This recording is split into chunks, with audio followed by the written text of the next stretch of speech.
네, 주일학교 어린이들이 앞에, 바로 제 앞에 두 줄 이렇게 앉았네요. 평소 약간 낯선 어린이도 있습니다. 네, 누군지는 제가 압니다. 또 자리가 좀 부족한지 또 다른 데 앉은 중고등부나 다른 어린이들도 있는 것 같습니다. 지난달에 한 달에 한 번씩 주일학교를 대상으로 설교를 하지 않습니까? 지난달에 어떤 어린이에게 목사님이 다음 달에 꼭 하나 물어볼 게 이렇게 말한 게 있습니다. 기억해요? 명훈이 같은데 오늘 안 왔나 보네요.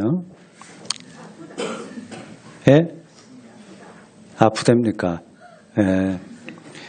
밤에 별을 한 번도 못 봤다고 그래서 평생 동안 이제 초등학교 1학년 들어가는 어린인데 밤에 어릴 때 별을 못 봤다고 그래서 참 안타깝다 하는 생각이 들고 어머니한테 얘기해서 다음 달까지 꼭 밤하늘의 별을 보고 와라 얘기를 했는데 오늘 아파서 못 왔네요. 밤하늘 별을 보다가 감기 들렸나 모르겠습니다.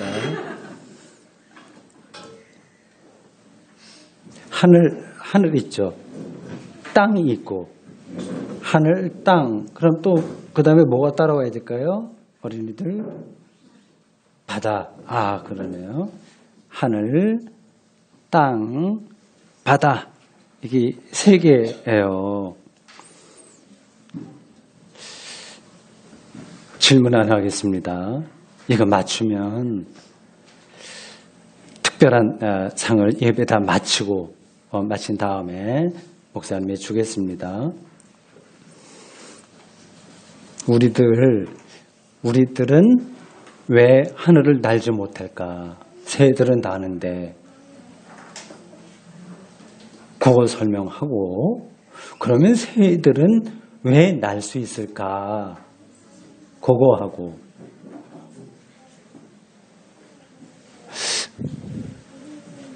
또 뭐 있을까요? 바다에 이렇게 따내는 그 고기 있죠. 물고기들. 그 물고기들하고 하늘을 나는 새들하고 공통점이 뭘까? 또 차이점이 뭘까? 아주 복잡해지네, 질문이. 그러지 말고 그냥 하나하나 물어보겠습니다. 우리는 왜 하늘을 날지 못할까요? 날개가 없어서. 날개만 있으면 날 수 있습니까? 날개 그럼 만들어 달면 되잖아요. 옛날에는 그래서 이렇게 실험적으로 그렇게 한 분들도 있습니다. 그 틀린 얘기는 아닙니다. 우리를 날지 못하게 붙드는 게 있어서 그래요. 우리를 조금 끌어당기는 거야. 땅에서. 뭐죠? 중력이지. 그러니까 모든 것들을 다 땅으로 이렇게 막 끌어들입니다. 그래서 못 날아요. 네, 새들은 날죠. 새도 이제 끌어들이긴 하는데 이 공중에 어떤 게 있어서 그걸 타고 가는 거예요. 물고기도 똑같습니다. 물속에서 물을 타고 가는 거예요. 그러니까 물속에 물이 있는 것처럼 이 공중에 뭐가 있어요. 그게 뭘까요? 바람. 예, 바람이라고 얘기해도 좋아요. 공기죠. 예, 공기가 움직이면 바람이 되니까 그 공기, 그 바람이 없으면 새가 날 수가 없습니다. 참 이상한 겁니다. 세계가. 그걸 여러분들이 죽을 때까지 그걸 생각을 해야 돼요. 하늘이 있고 땅이 있고 우리 여기서 이렇게 걸어다니면서 살아요. 또 물속이 있습니다. 아, 정말 신비한 거야. 신비로운 거예요.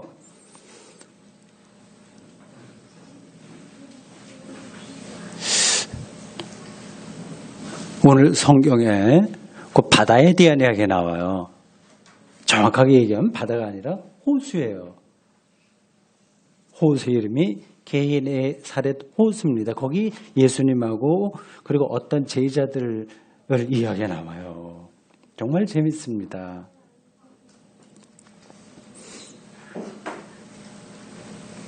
또 하나 질문을 해야 되겠네. 예수님이 직업이 뭐였을까 생각해 보세요.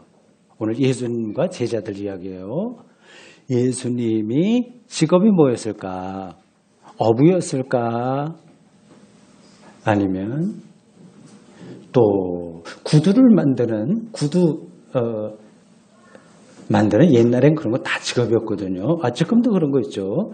개인이 만들어서 팝니다. 구두 만드는 신발 만드는 사람일 수도 있고 또 약을 만드는 사람들 있을 수도 있고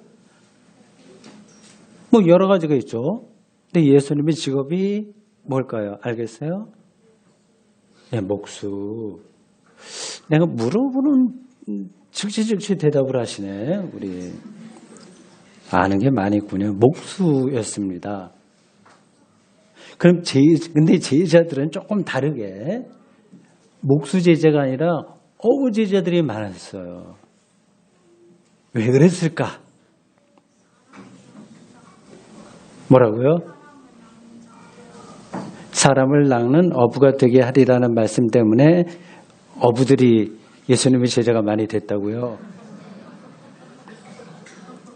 네, 굉장히 깊이가 있는 그런 대답입니다. 예수님이 그 어촌에서 살아서 그렇습니다. 그 호숫가에서 살았어요. 그러니까 거기서 사니까 거기 호수에 사는 사람들하고 자주 만나지, 그 어부들하고 만나잖아요. 그러니까 제자들 중에서 그 어부들이 제일 많습니다. 그래서 우리 어린이가 얘기한 건 그 다음 이야기야. 오늘 성경에 나오긴 합니다. 이 게네사렛 호수라고 넓은 호수였습니다. 한번 가보고 싶어요. 갈릴리 호수라고도 합니다. 그 얼마나 크냐. 남북 길이가 20여 킬로미터, 20몇 킬로미터, 동서가 10몇 킬로미터. 이게 숫자로만 갖고는 잘 느낌이 안 오죠? 우리 대구광역시 그 넓이, 큰 넓이에 한 6분의 1 정도 된다고 보면 됩니다. 굉장히 넓은 호수입니다. 그래서 남쪽에서 북쪽이 길어요. 그래서 남쪽에서 북쪽으로 잘 보이지 않을 정도로 그렇게 됐습니다.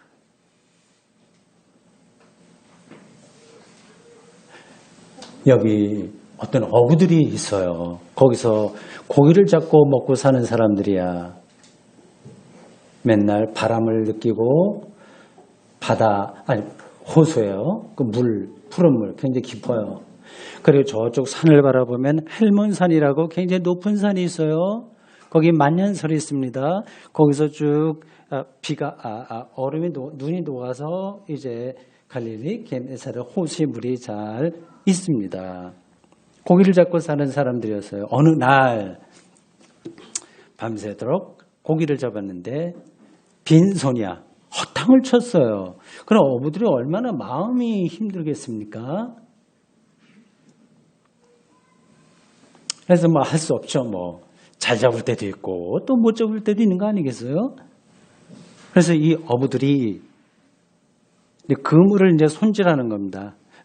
서로 두런두런 얘기를 했어요.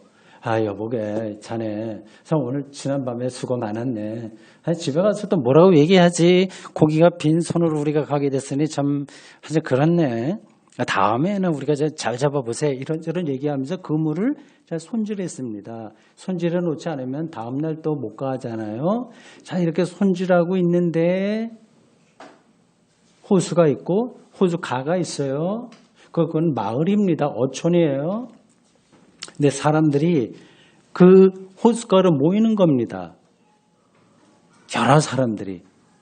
그러더니 그 중에 어떤 사람이 이 어부 시몬 베드로의 배에 올라타는 거예요.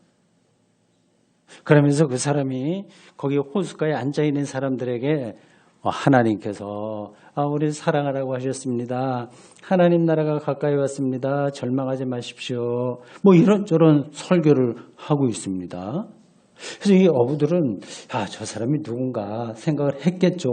그리고 왜 저 사람들이 많이 모였을까? 참 신기하다. 그런 걸로 잘 보고 있었어요. 그 그림이 그려지죠. 그죠?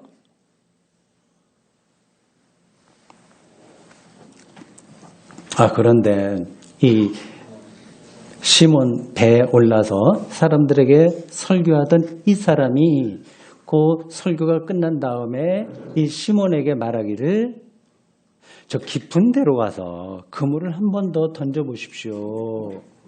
그렇게 얘기를 했어요. 이 시몬하고 또 몇몇 고기를 잡는 어부들이 있었는데 그 이야기를 듣고 어떤 생각을 했을까요? 야, 맞아. 우리가 한번 해보자. 그랬을까요? 이거 고기 잡는 거는 우리가 프로인데, 우리가 다 아는데, 이미 이제 고기 잡는 시간 다 끝나갖고, 빨리 정리하고 집에 가서 좀 쉬어야 되고, 밥도 먹어야 되고, 뭐 이런저런 거 해야 되는데, 저 친구가 뭐 우리 보고 또 알지도 못하면서 우리가 프로인데, 왜 저럴까? 그렇게 생각했겠어요. 뒤쪽으로 생각한 겁니다. 이게 말이 안 되는 거거든. 그런데 시몬이라고 하는 배 주인이 있어요. 배가 두 척이 있었는데 한쪽에는 시몬이 이상하게 좀 다른 반응을 합니다. 선생님 알겠습니다. 지난 밤새도록 해봤는데 빈손이었고 그래도 선생님이 말씀하시니까 한번 해보겠습니다. 그렇게 대답을 했어요. 이상하죠? 이렇게 대답하면 정말 이상한 거예요. 그렇지 않습니까? 저기들은 고기 잡는데 선수인데 이미 끝났어. 고기 잡는 시간이. 다 그물 빨리 정리하고 집에 돌아가서 아내한테 얘기도 해야 되고 또 아이들도 기다리고 씻고 뭐 다 해야 되는데 지금 급한데 지금 다시 또 그물을 던지라고 그러면 그 정리하던 그물을 가서 던지고 또 해갖고 이렇게 하려면 얼마나 힘들어. 귀찮아. 그렇잖아요. 근데 이 시몬이 하겠습니다. 그랬어요. 아마 목사님 추정하기에 이미 이 시몬 베드로는 예수님을 평소에 잘 알고 있었던 것 같아. 그 평소에 자기가 존경하던 선생님이야. 그 선생님이 오늘 설교하시고 한번 깊은 데 가서 그물을 던져보세요 하니까 아직 제자가 되진 않았지만 평소 존경하는 사람이 이야기하면 자기는 좀 아닌 것 같이 생각이 되더라도 한번 해봐요? 안 해봐요? 해보는 거거든. 그래서 시몬 베드로가 해보겠습니다 하고 그물을 호수 좀 깊은 데 가서 던졌습니다. 결과가 놀랍게 됐어요. 이 그물이 막 찢어질 정도로 꽉 찼습니다. 그런 거 봤어요? 그런 거 가끔 여러분들이 TV에 그 원양 어선 뭐 이렇게 고기 잡는 거 보면 너무 많으면 이제 끌어올리잖아요. 끌어올릴 때 너무 많으면 정말 그물이 터질 정도처럼 보입니다. 그런 정도로 했어요. 그래서 시몬이 옆에 있는 자기 어부 동료들 불러서 빨리 와라. 빨리 와서 좀 도와달라. 자꾸 했어요. 그래서 고기를 이제 두 배에다 낑낑해서 이제 올렸더니 두 배 가득 찼습니다. 가득 찼어요. 그래서 배가 가라앉을 정도가 될 정도였습니다. 요즘 말로 하면 대박을 친 거지.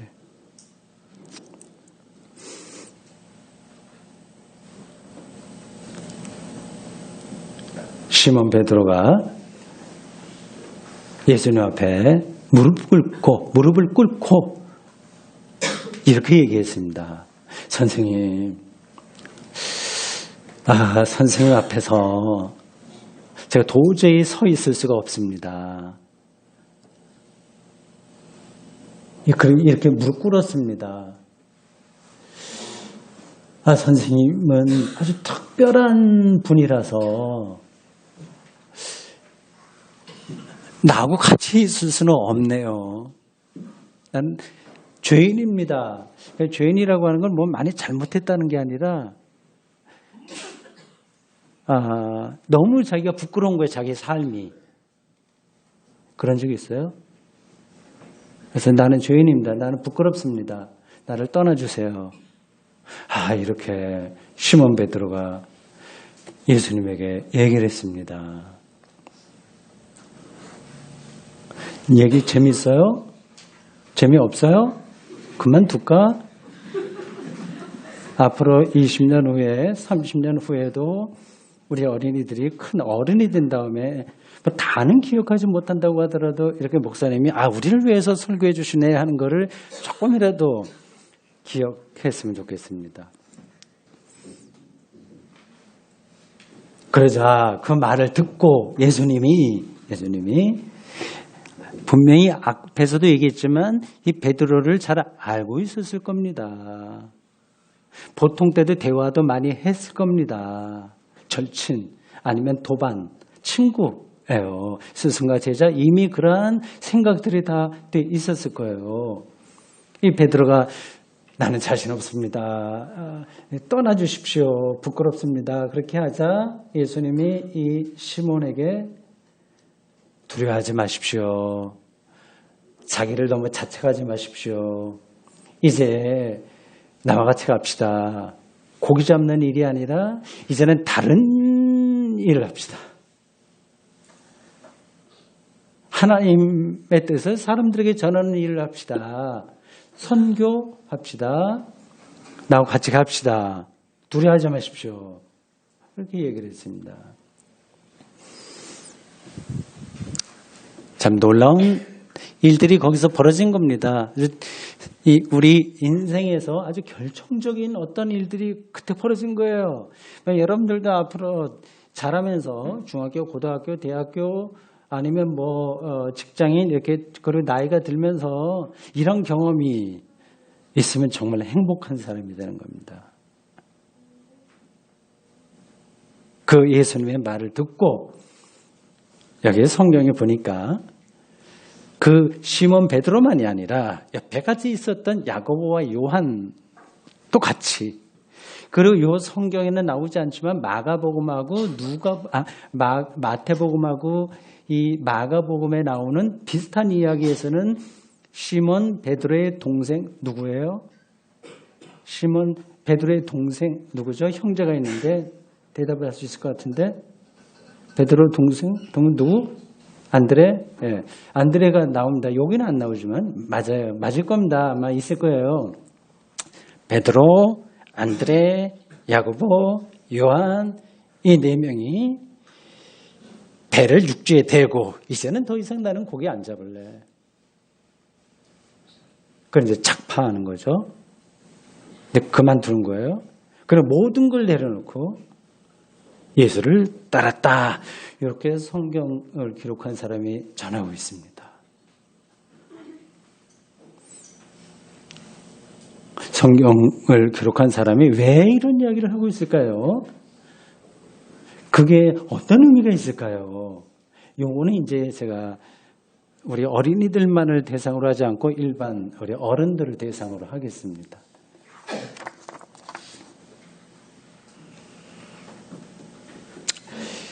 이 이야기를 성경이 담고 있는 이유는 이것이 그 당시 제자들만이 아니라 오늘 우리들에게도 특별한 의미가 있기 때문입니다. 그것은 두 단어로 집약됩니다. 두 단어. 하나는 소명이고 다른 하나는 버림입니다. 소명이라고 하는 게 뭘까요? 다 알고 있습니다. 내가 하나님의 소명받아서 목사 될 거야. 선교사 될 거야. 일반적으로 그렇게 생각하는데 그거는 아주 협의입니다. 아주 작은 좁은 의미입니다. 이미 종교개혁자들이 다 얘기했듯이 모든 기독교인들의 직업 이건 다 소명입니다. 다 소명이에요. 직업이라고 하는 단어를 독일어 마틴 루터 종교개혁자의 말에서 나온 거기 때문에 독일어를 말씀드립니다. 직업이라고 하는 단어가 베르후라고 합니다. 이 베르후는 베르펜이라고 하는 동사에서 온 건데 그거는 그 어근이 루펜입니다. 뭐 영어로 call 뭐 이런 비슷한 뜻입니다. 부름을 받았다 그런 뜻이에요. 그러니까 기독교인이라고 하면 어떤 직업을 갖든지 다 똑같은 거죠. 하나님의 부름을 받았다고 하는 겁니다. 이건 다 아는 이야기입니다. 아, 그렇지, 부름을 받은 거지 생각해요. 근데 그게 무슨 뜻이냐를 붙들어야 됩니다. 직업을 소명으로 받아들인다고 하는 말은 자기 직업, 자기 하는 일을 돈의 교환 가치로 여기지 않는다는 뜻입니다. 왜냐하면 하나님과 관계된 일이기 때문에 그렇습니다. 뭐 우리 일상에서도 하나 예를 들 수 있는데, 가정에서 전업주부가 자기 가정 노동에 대한 가치를 보장받기 위해서 남편에게 월급 주시오, 뭐 그렇게 말하겠습니까?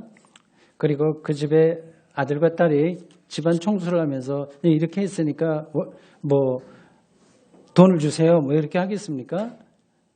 가정 구성원이 자신의 존재 이유를 가정에게 결속시키기 때문에 돈으로 그걸 생각하지 않습니다. 오늘 우리가 살아가는 세상은 소명의식과 관계없이 돌아갑니다. 직업과 노동이 순전히 재화로만 평가됩니다. 1년 전서부터 우리나라에는 최저 시간 임금제, 이것으로 인해서 몸살을 앓고 있습니다. 대다수 보수 언론과 경제지는 급속한 최저임금 상승으로 대한민국 경제가 파탄에 떨어지는 중이라고 부풀려서 말합니다. 노동제도를 바꿔나가는 과정에서 시행착오가 발생하지 않을 수 없어요. 아무리 준비를 한다고 하더라도 어쩔 수 없습니다. 한 제도가 정착하려면 최소한 수년을 지난 다음에 판단돼야 됩니다. 토요 휴무제가 처음 도입될 때도 많은 사람들이 이러다가 우리나라 경제 이건 말아먹는 거 아니야, 이런 불평이 많았습니다. 이제는 정착되었죠. 저는 이러한 알력, 서로 다투고 기업가와 노동자 사이에 이러한 논쟁, 이런 것들의 역사를 발전시키는 에너지라고 생각하지만, 특별히 우리나라의 경우에는 인간 삶에 대한 존엄성을 외면한 채 성장, 경제성장, 지상주의에 치우침으로써 사회적 비용이 과도하다는 게 문제입니다. 최저임금에 대한 과도한 논란으로 인해서 이제는 노동의 본질은 훼손되고 노동이 상품화되고 있습니다. 노동 자체를 생각하는 게 아니라 시간과 돈의 역학관계만 생각하는 방식의 삶이 고착되고 있습니다. 노동자나 기업자나 똑같이 노동으로부터 소외될 뿐입니다. 이런 사회에서 우리가 과연 행복하게 살아갈 수 있을까요? 제가 공부한 성경과 기독교 신앙의 전통에 따르면 우리는 직업과 노동만이 아니라 우리의 삶 자체를 소명으로 받아들여야 됩니다. 아마 여러분도 비슷하게 생각하시겠죠? 삶을 소명으로 받아들여야 됩니다. 두 발을 땅에 딛고 살기 때문에 이 재화, 돈, 재물, 이런 중심으로 돌아가는 세상의 논리를 완전히 우리가 거부할 수는 없습니다. 속된 표현으로 목구멍이 포도청이라는 말도 있습니다. 그러나 그런 것에 매몰된다면 굳이 우리가 기독교인으로 살 필요는 없죠. 그냥 마음만 불편해집니다. 차라리 세속의 원리에 기민하게 반응하면서 사는 게 덜 피곤할 겁니다. 우리는 기독교인이기에 평생에 걸쳐서 우리의 삶을 소명의 차원에서 받아들입니다. 이 소명의 차원에서 삶을 받아들인다는 말은 이미 앞에서도 암시되었는데 하나님과의 관계에서 자신의 삶을 판단한다는 겁니다. 사도 바울은 이런 점에서 아주 탁월한 분이었습니다. 그런 발언도 했습니다. 요즘 수요 공부를 고린도서를 공부하고 있는데 지난 수요일에 본문이 고린도전서 지난 수요일인가 그 앞 수요일인가 모르겠습니다. 2장 15절에서 이렇게 얘기하네요. 신령한 자는, 그러니까 영에 속한 사람은 모든 것을 판단하나 자기는 아무에게도 판단받지 않는다. 한마디로 세상 눈치 보지 않는다는 뜻입니다. 사람들로부터 인정받을 필요를 전혀 느끼지 않는 영혼을 가진 사람이에요. 사도 바울이에요. 삶을 이렇게 소명으로 받아들이는 사람들은 이런 점에서 가장 자유롭고 가장 능력 있고 가장 헌신적인 사람으로 살아갈 수 있습니다. 저와 여러분은 바로 이러한 신앙의 전통을 이어받은 사람들입니다. 두 번째, 버림이에요. 버림의 영성. 우리의 삶을 소명으로 받아들이기는 이게 사실은 말처럼 쉽지가 않습니다. 저도 설교만 이렇게 그럴듯하게 할 뿐이지 그 소명에 완전히 사로잡히지는 못합니다. 소명을 실제로 경험하기가 어렵기도 하고 더 근본적으로는 자신이 이전에 소중하다고 여기던 것들을 일단이 아니라 꾸준하게 버려야 하기 때문입니다. 소명과 버림은 같이 가는 겁니다. 시몬 베드로를 비롯해서 게네사렛 어부들은 배에 속했던 모든 것을 버리고 예수님을 따랐다고 합니다. 이 버림이 제자들에게 일관되게 나타나는 삶의 태도입니다. 우리는 버림이 아니라 오히려 집착하게 만드는 세상에서, 그리고 설령 우리가 버리고 싶다고 하더라도 현실적으로 불가능한 세상에서 살기에 이런 버림의 영성이 공허하기도 하고 귀찮게 생각이 되기도 합니다. 이런 상황에서, 이 현실 상황에서 우리는 어떻게 해야 될까요? 제가 모든 걸 다 아는 사람도 아니고 여러분들의 영혼 깊숙이에서 작동되는 것들을 정확한 그것에 대답을 줄 수 있는 사람도 아니고, 제가 알고 있는 한도 안에서 두 가지 관점만 짚겠습니다. 여기에 대해서 여러분들이 어떻게 생각하는지 그것도 궁금합니다. 우선 이 버림은 버려야 할 것보다 더 소중한 것을 경험한 사람에게 나타나는 삶의 태도입니다. 더 소중한 걸 알아야 다른 게 버려집니다. 어떤 것을 버릴 수 있다고 하는 것은 그것보다 더 소중한 것을 발견했다는 뜻입니다. 밭에 묻힌 보화 비유가 마태복음 13장 44절 이하에 나옵니다.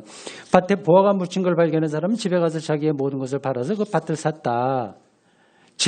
가장 멋진 진주를 발견한 사람은 자기 소유를 팔아서 그걸 샀다는 그런 비유입니다. 우리는 그 소중한 것을 발견하지 못했기에 그냥 어렴풋이만 알고 있기에 죽을 때까지 끌어안고 사는지 모릅니다. 지금 제가 철없이 비현실적으로 무소유를 찬양하는 게 아닙니다. 예수를 믿으면 지금 당장 모든 것 다 재산 포기해야 된다는 말씀도 아닙니다. 저에게도 은행 통장이 있고 신용카드도 있습니다. 책도 있습니다. 중요한 것은 그런 것들이 상대적이라고 하는 사실을, 즉 이 세상에 잠시 머무는 동안에 필요한 도구에 불과하다는 사실을 아주 뼈저리게 아는 겁니다. 그런 사람은 결정적인 순간에 왔을 때 오늘 본문의 시몬 베드로 일행에게서 보듯이 모든 것을 버리게 될 것입니다. 더 나아가서 이미 버려서 소유하지 않은 것처럼 현재를 살 겁니다. 이미 아무것도 없는 것처럼 세상을 삽니다.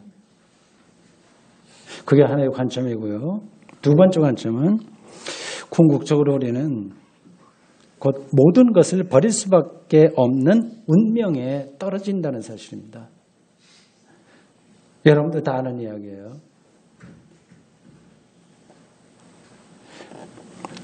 인간의 삶이라고 하는 것이 그렇게 보면 참 요즘 속된 편으로 웃기는 상황 같습니다.